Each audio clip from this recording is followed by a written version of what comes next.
Okay, welcome to part 3 of DNA, RNA replication, transcription, and translation.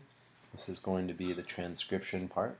First of all, transcription is taking DNA and making it into single-stranded RNA. If you remember, DNA doesn't actually do anything necessary for the cell except for house the chemical information necessary to make things. Transcription, as in replication, happens in the nucleus. We're going to end up making a single-stranded RNA polymer from a DNA template strand. We're going to make new pieces of RNA that are going to go through processing before we leave the nucleus. It involves an RNA polymerase enzyme, things called spliceosomes. Our new strand is going to be called mRNA, but we have both pre-mRNA and a mature messenger RNA. mRNA means messenger RNA because it really is messaging the chemical information of DNA into proteins. So messenger really, because its involvement is transferring information from DNA to making proteins. It's going to include introns and exons. And it's also going to include a 5' cap and 3' polyadenylated tail, which we're going to talk about in a second. The most important parts is to understand that transcription is taking parts of DNA and making it into RNA so that we can then make protein from it. This is kind of the middle process of making proteins. So, why would a cell do this? Why does a cell need to undergo the process of transcription, or why does the cell need to take part in the process of transcription?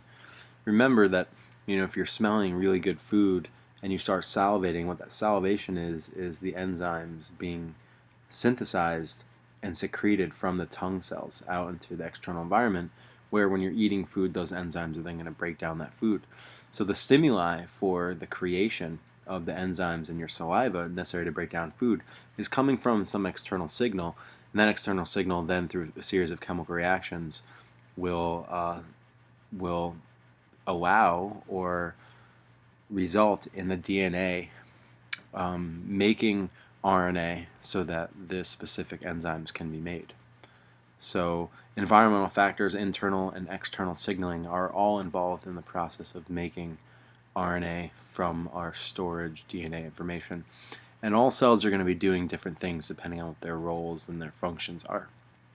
The cells lining your stomach are going to be designed to secrete hydrolytic enzymes to break down foods as well.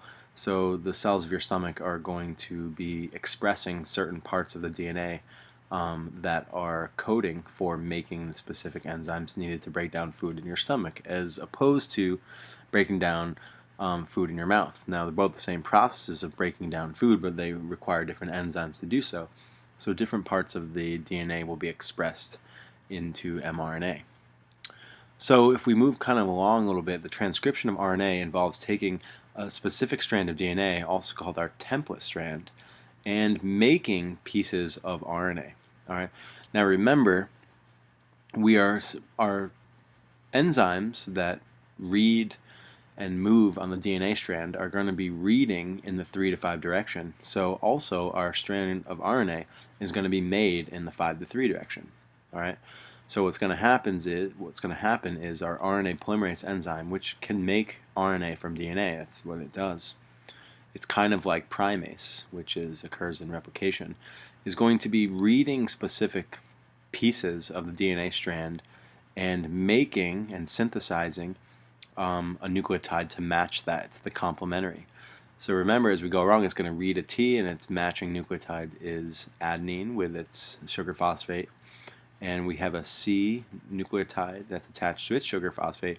We're going to match that with its complementary base of G. And remember, the backbone here is a sugar phosphate backbone, and what is sticking out here are the pyrimidines and the purines, depending on what the complementary bases are. All right, so we're reading a strand here of RNA, which now includes uracil instead of thymine, because RNA doesn't have thymine as a nitrogenous base. So if you see RNA, or if you see thymine in the strand, you immediately know that it's not RNA. You know that it's DNA. On the other hand, if you look at a strand of if you look at a strand of a nucleotide or a polymer and you see thymine, you ultimately know that it's not RNA. It's got to be DNA.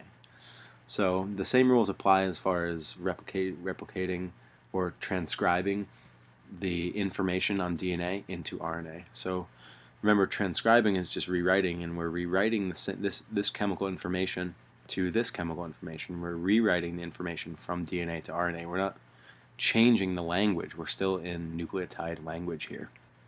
So that's important to recognize. Remember, the direction of transcription is always going to happen in the 3' to 5' direction. So this strand here is 3' to 5' direction, so we're going to be moving to the right here. All right, there's our template strand, and the RNA polymerase is involved. Now, after we make this strand here, this strand of RNA is actually going to have pieces that are necessary for the future, and it's also going to have pieces that are not necessary for the future. Alright, the pieces that are necessary are called introns. They contain nucleotide information, nitrogenous base information that are going to result in things that we need. Actually, I messed that one up, I think. The introns are what we don't need. They're going to get taken out. Alright, the exons are the introns are in between exons, and exons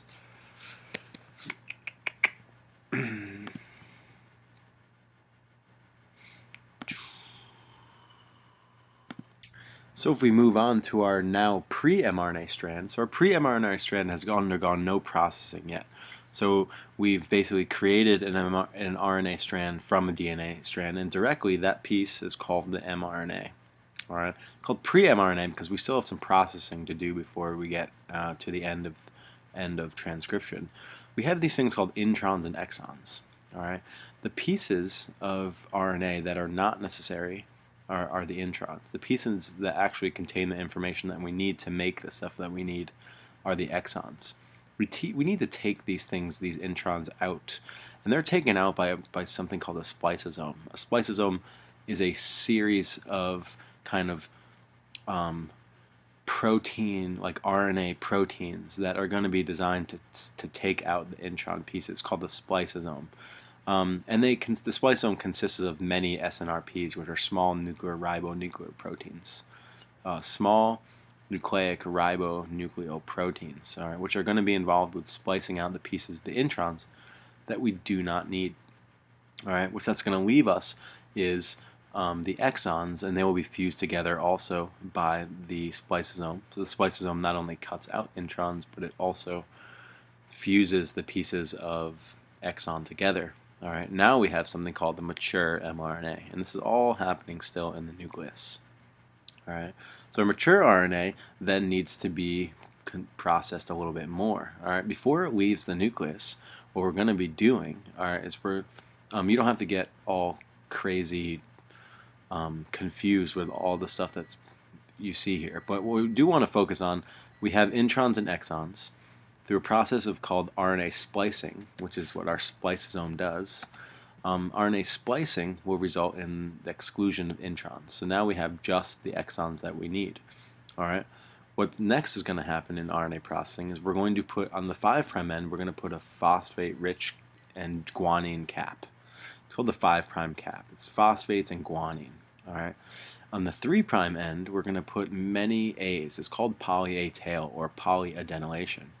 What this is going to do is, remember, the mRNA is going to need to leave the nucleus, because what we really want to do is make proteins from this information. We have DNA. We've taken the DNA information and converted it to RNA. Now this information needs to be made into protein. That doesn't happen in the nucleus. It happens in the cytosol. So in order for that to occur, we need to kind of protect this molecule, because without it, it's going to get broken up by enzymes in the cytosol. Because remember, foreign DNA immediately gets chopped up in the cytosol of a cell. The cell doesn't want foreign DNA coming into the cell. It could be from viruses, it could be from bacteria, it could be from many other foreign pathogens. So the cell is going to protect the mRNA piece, and that does that with polyadenylation on the 3' end and the 5' guanine-rich cap on the 5' end.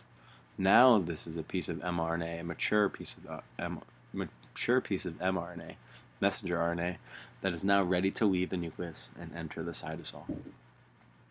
Right.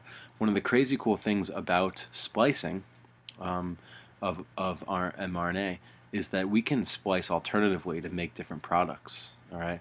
So what was an intron for one piece of mature RNA, if we're making something different, this partial piece of intron could actually be cut with a piece of what would be an exon on another splicing opportunity.